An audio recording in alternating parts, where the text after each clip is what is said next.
Omubaka w'Ekalungu constituency amanyikibwa nga Kiruluta Nkeretanyi Junior Yusuf nze muyita muzzukulu wa Bamulanga Kisempijja eyakuba jjajjawo akalulu avuddeyo n'abaako obubaka bwasindikira omukulembeze we Robert Kyagulanyi Ssentamu Bobi Wine.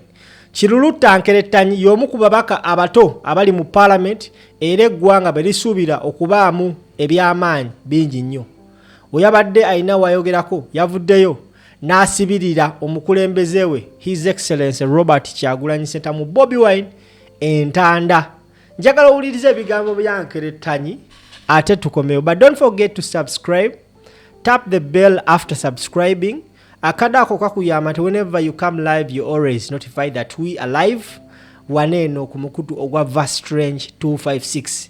Njagala owulirize Nkeretanyi katukomeyo. Era sebo ekitiibwa President Kyagulanyi nkukakasa essaawa teri wala kyolwanirira kisemberedde okutuuka. Essaawa teri wala essuubi lyo n'ekirooto kyo kisemberedde okutuuka ekyokubeera nga bannayuganda ffenna tufuna obwenkanya mu nsi yaffe.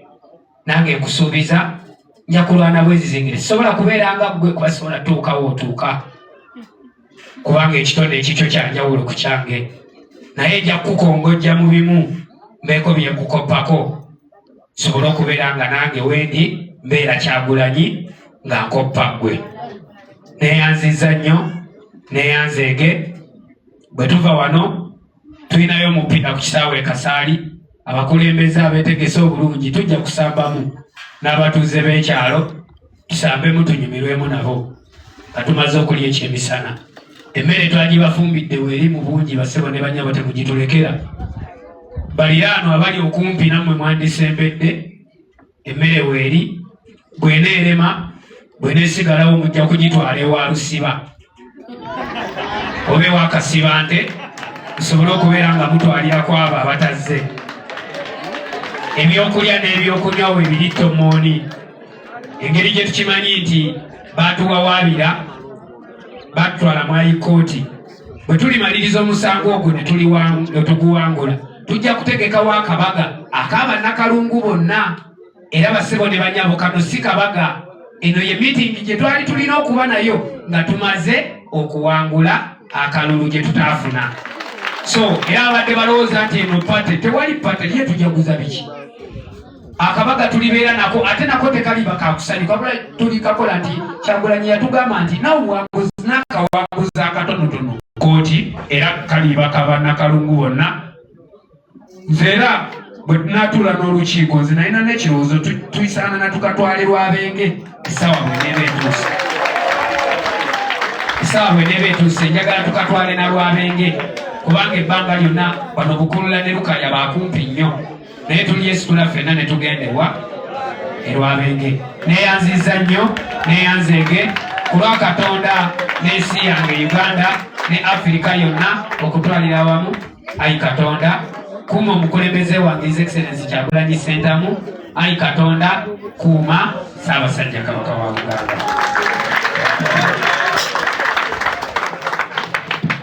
Okay, mwebale nnyo abadde ku Shafik Media nga bulijjo abadde mwekumidde ku Shafik Media. Tubadde ewa Honorable Kiruluta Nkeretanyi ng'azze ku lunaku lwa Idi okujaguzamu n'abantu be jaganyamu n'abantu be naye wenjogerera emikolo giwedde amaze okwogerako n'abantu be. Speech ebadde etya baganda bange, speech ebadde etya baganda bange, speech ebakolo kubadde gutya, speech ebadde tomukolo kubadde gutya. Mbaga nnyo bakyali bange mwena abeekumira ku Shafik Media mwena habeerako abatufollowing abatugoberera abatambula naffe bannange ffe tubaganye baganda baffe bamuyita small body but big brain. Honorable Kiruluta Nkeretanyi omukulembeze w'Ekalungu East eyawangula era omulundo era eyalayidde. Oh, I like soul dancing. Okay.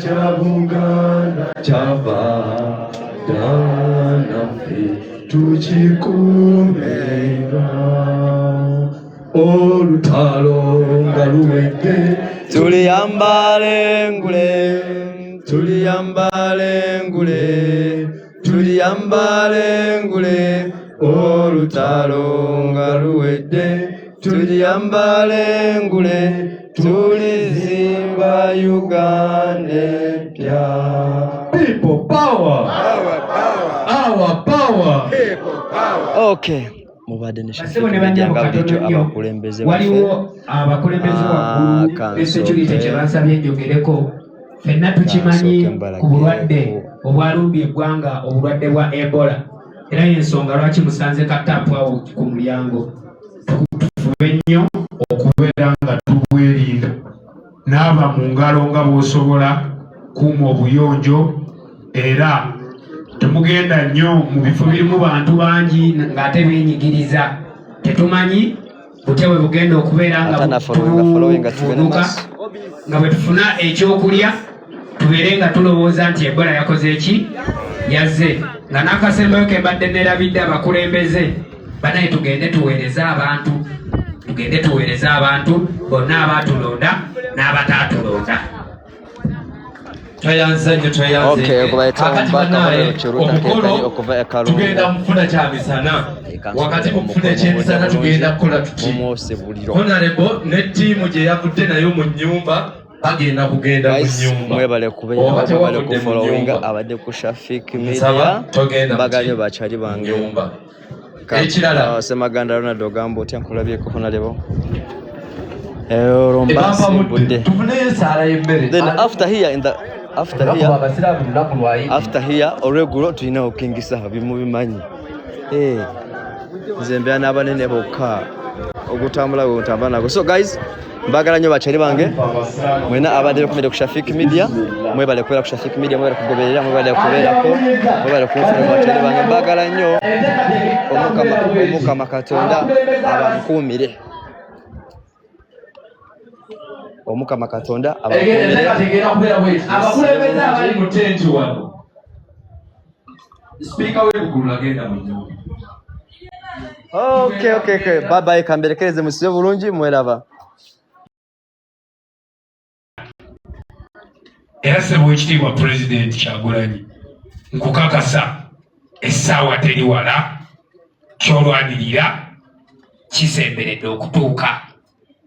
Essaawa teri wala essuubi lyo n'ekirooto kyo kisemberedde okutuuka ekyokubeera nga bannayuganda ffenna tufuna obwenkanya mu nsi yaffe.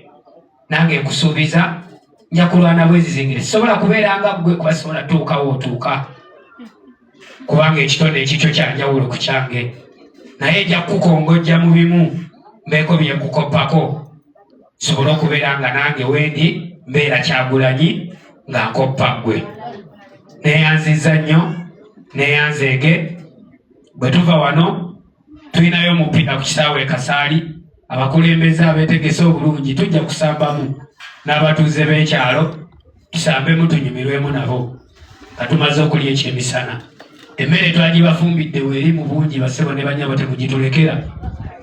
Baliraano abali okumpi nammwe mwandisembedde emmere weeri bw'eneerema bw'eneesigalawo mujja kugitwala ewa Lusiba oba ewa Kasibante musobole okubeera nga mutwalirako abo abatazze. Ebyokulya n'ebyokunywa we biri Tomooni. Engeri gye tukimanyi nti baatuwawaabira batutwala mu High-Court. Bwe tulimaliriza omusango ogwo ne tuguwangula tujja kutegekawo akabaga ak'abannakalungu bonna era basebo ne banyabo. Kano si kabaga, eno ye meeting gye twali tulina okuba nayo nga tumaze okuwangula akalulu gye tutaafuna. So era abadde balowooza nti eno pate tewali pate ye tujaguza biki akabaga tulibeera nako ate nako tekaliba kakusanyuka wabula tulikakola nti Kyagulanyi yatugamba nti n'obuwanguzi n'akawanguzi akatonotono kooti era kaliba kabannakalungu bonna. Nze era bwe tunaatuula n'olukiiko nze nalina n'ekirowoozo tuyisaana na tukatwale Lwabenge essaawa bw'eneeba etuuse njagala tukatwale na Lwabenge kubanga ebbanga lyonna bano Bukulula ne Lukaya baakumpi nnyo naye tulyesitula ffenna ne tugenda ewa Lwabenge. Neeyanziza nnyo neeyanzeege ku lwa Katonda n'ensi yange Uganda ne Afirika yonna okutwalira awamu.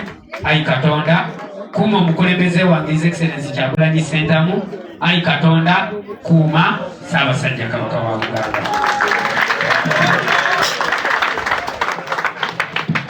Okay.